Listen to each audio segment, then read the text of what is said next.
Roll call. You're live. We are live. This is Senate Finance. The yield bill has been voted and sent back. We're gonna have Kirby tell us what they did. I gave you a general outline of what I thought we were gonna get, and I think we're pretty close, so. Kirby, just walk us through what we have. You're sharing. I need a. I just sent it. Awesome. I hope you're doing better As a in here with calendar emails than I am. I haven't gotten one since yesterday morning. Everything else seems to be working, but I got on lunch. all they tell me to do is keep turning the thing off, to turn off the other things went through. My expense report went on, but my emails are not working. I got home last night, and found out that someone moved my internet service to their house here in town. What does that mean? Apparently, I mean, maybe I don't know. Should- Sounds like a data privacy issue. Sounds like a data privacy thing, yeah. Well, we put security. I don't know. on I had to that. get it changed, just switch my internet. That would never my happen. house. Well, we've had examples of people doing illegal things on the internet using the next door neighbor's Mhm. Wi-Fi signal. Yep. And they didn't quite believe the two old ladies in the house were sending out these porn pictures that the police were looking for. And we found out it wasn't, it was the guys next door. So, yeah, you can. I've never seen Mark laugh like that. I'm afraid I would say something. Oh. Oh, we're going back to property. We are live. We are live, and we are tired. Kirby Keene Legislative Council, so just for the sake of total clarity, so we're on the same page. The yield bill's not, been voted on the House floor at this point. Right. But, Ways and Means, had the amendment they've been working on. And, they did make some slight changes Okay. shortly ago. Most of those changes had to do with the yield numbers. They were changed because of updated information came in about school budgets, Okay. in which, I mean, this is Julia territory, but there was more money to be added, so the numbers were changed slightly, and I can tell you. They're down. The property dollar yield moved from 9,877 to 9,893. The income yield changed from 10,094 to 10,110. The non-homestead rate changed from 1.394 to 1.391. And then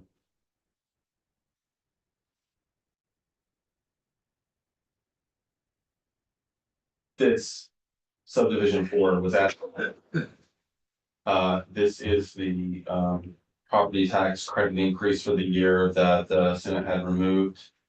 I'm just telling you the most recent events, by the way. If you want me to back up because you haven't seen this in a little while, I can give you more background if This, you want. yeah, this is all new, and we've talked about percentages, not the actual yield. Right. So Right. it's helpful to see that. So previously, I think it was 14.94% that the House had proposed to increase the PDC for fiscal year 25 by that increased amount.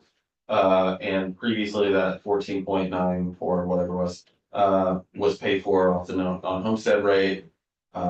Things are divided out differently under this version of things, where the average bill change is increases by equal amounts across the board, and this percent is lower. And again, defer to Julia for much better information about those changes. Another piece of info here is this clause is new that you haven't seen before. At the end of 4A there, this is to clarify that the property tax credit's being increased by 13% for fiscal year 25, and so there's a statutory cap on that as well. And we were just in Ways and Means getting that language just right to make sure it's not ambiguous. The intent here is that just the education tax portion of the property tax credit, the cap for the education tax portion will be increased by 13% for this year to go in line with that 13% overall increase that's being provided here. Okay. The statutory cap is 5,600. So the cap would be 5,600 times 13% more. Okay, Can we pause there, because I think when you walked in, I was curious about this, just to make sure I fully understand. Is this where the lag comes in, but the lag comes in. like fixing the lag? The lag, yes, the increasing the property Okay. tax credit. Because if we don't do this, the 60% people pay on their income. They're going to get a 13% increase in their property tax. Last year, And there's income based. in their income-based property tax. But they're only going to get last year's tax credit based on last year's Okay. increase, which was significantly less Right. than 13%. So these are the poorest people, because this goes all the way down To to the super circuit. well, no, it super circuit breaker also has a year lag. So people under 47,000 who Okay, so this helps those folks and up to like one hundred. So as the chair was explaining, because of the lag and because of the giant jump in rates this year, those people were, as far as average bill change type goes, my understanding is that they'd be the worst off. Okay. And so this is the policy intent, from my understanding, is that this increase here helps equalize that a bit. this is gonna help the most financially vulnerable. Right, but it's kind of a 1 year relief. Well, we don't Thing. know that till Okay. next year, That's the part we don't know. but Okay. next year we will have to, if we don't see this again, we will have to adjust the tax credit back down, because if we don't, they'll get the credit for this year, next year. And, We'll deal with that next year. Okay. And so subdivision B here, the big B you see, I think, you were asking about what happens in the future because of this. I think someone said that. So the sub B language, states that the December 1 letter won't take this 13% increase into account when doing the December 1 letter. So the intent is for this to not be part of the calculation in future for the Okay, ETC. okay. That's an Well, easier way. to Will do we it. get that 13% back, state, at any point? This is one time, so that, yeah, the next year, based on this language, there won't be a 13% increase next year. Right, but where will we get the 13% that we spent this year that's over and above what we should have spent? The we higher get- We'll percent, get it by not paying it next year. It's, They're owed it next year. but aren't we getting it by taxing people more than we had planned to in our Yes. committee? At the top? We'll let My- Julie, my- we'll let Julia, Julie could explain as well, I Like understand, quizzing my myself. understanding is this is like one time relief. right. It's, I mean. it's Well, I just understand it's one time for relief, but I'm just trying to understand where's it coming from? And then, is there any, expectation that that money will be paid back to the ed fund? No, not in your words here. They're gonna be owed it next year. Yeah. Because of the lag. So I'm not gonna try and understand the technicalities, by not figuring it in the December 1st letter. Yeah. Then next year, they won't get paid the 13% they would have normally gotten paid. We're advancing their loan, so we're gonna give them the credit this year. Next year, they don't get it. Whereas if normally, because you. They won't get the 16% over and above what they would get anyway. Right. They won't get anything, they will, and how we fix that number next year. They say we can do it by not figuring it in the December 1st letter, which is where they say what all the tax rates would be. So I would defer to Julia. My understanding is things will be calculated like normal next year. The Okay. point of the extra language is that to keep it out of the Super Bowl letter means that we're gonna pretend like this didn't happen. So, so this would not be factored in. Okay, why don't you take us through the verbiage and then we'll have Julie explain the numbers. Have we gone through the other changes that they made yesterday? Yeah, No, we have not walked through. Today you did, remember? I went through, Yes, we walked through the changes to the commission. Oh, yeah, So we yeah. walked through the ed policy, but you haven't walked through my stuff, the tax stuff. no, Okay, that's helpful. I mean, it's all blurring together for me. it's all blurry for everybody. Okay. So we went through the yields there. So there is, there's no change to the cloud. That language was accepted. No changes. To that, there's no change for short-term rental. I'm just gonna jump to where we do have a change there, which is, Impact surcharge, is that temporary? Hmm? Is that time limited? That's ours. that's the short-term rental surcharge. That's, Yeah, but it just says short-term rental impact surcharge, and that is a permanent increase in taxes. Yeah, the short-term part of it is the. Yeah, okay, got it. no, it's a permanent increase until then. Okay. If we, The end of time. I would like to. It's actually all the way to section 18 before we have differences. And it's just the what's called a suspending threshold. Oh, It was, I forgot that one. the House had 120, Senate changed it to 116, and this is the House trying to meet in the middle. Lazy. I thought we forgot to do that. I completely forgot it. That's standard. And I don't think I have anything else to show you. And all the study language is the same as Beth went over with us. Okay, so Julie, if you wanna come up and for Kirby. Okay, Julie, can you walk us through the numbers? And we have 5 minutes. I'm not gonna go through until we finish this. They can't do anything without us. And we probably can finish around 10 minutes.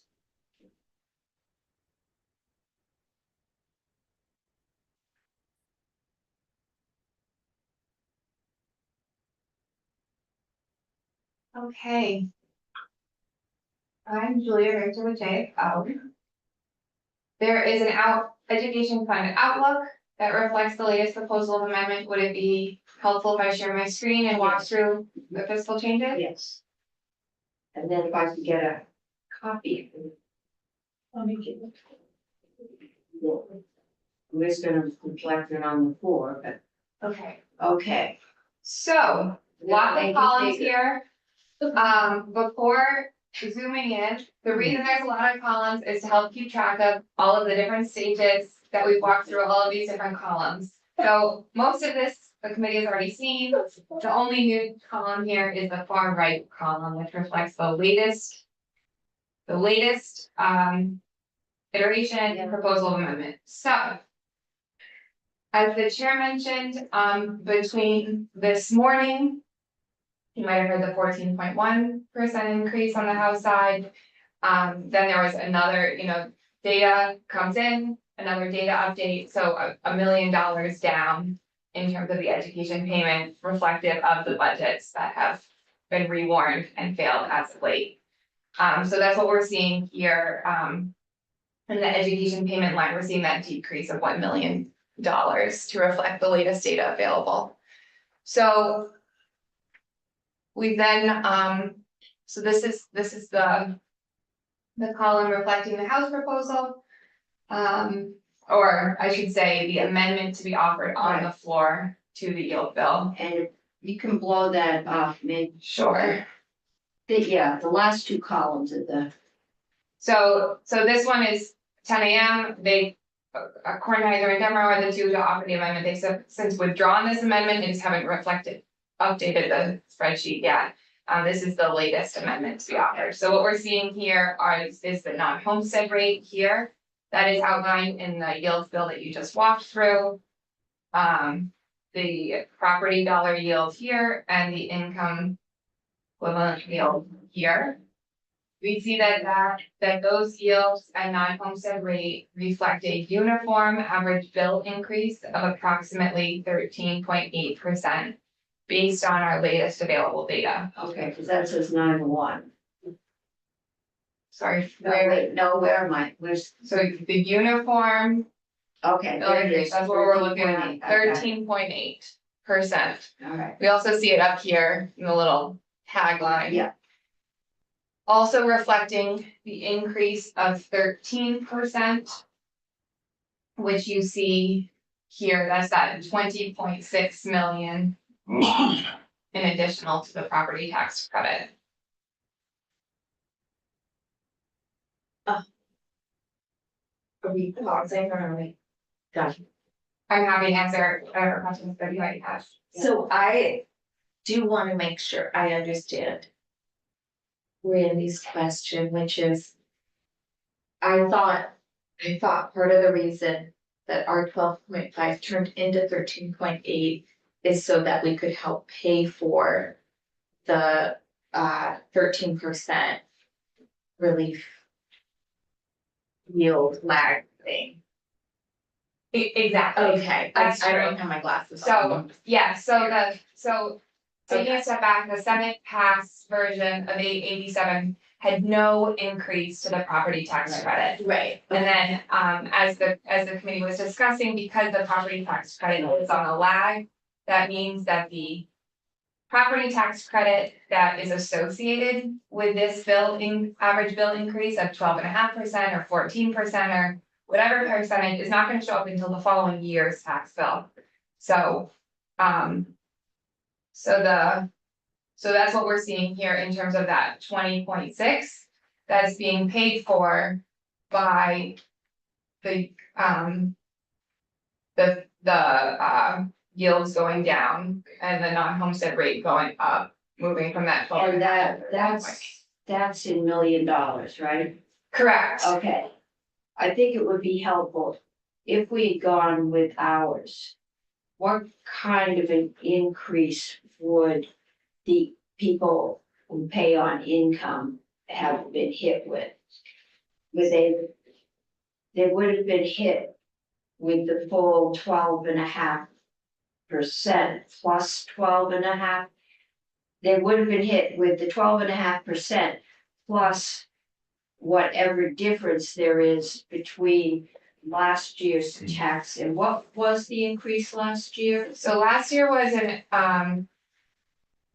average, and I really wanna stress, we're talking about an estimated average bill change. So Right. that's an average across the entire state, and we'll recall that the homestead. PLA, no. Right, and homestead tax rates vary by district based on per pupil spending of that district. So this is not saying every single tax bill is going to go up by exactly 13.8%, saying that on average across the state.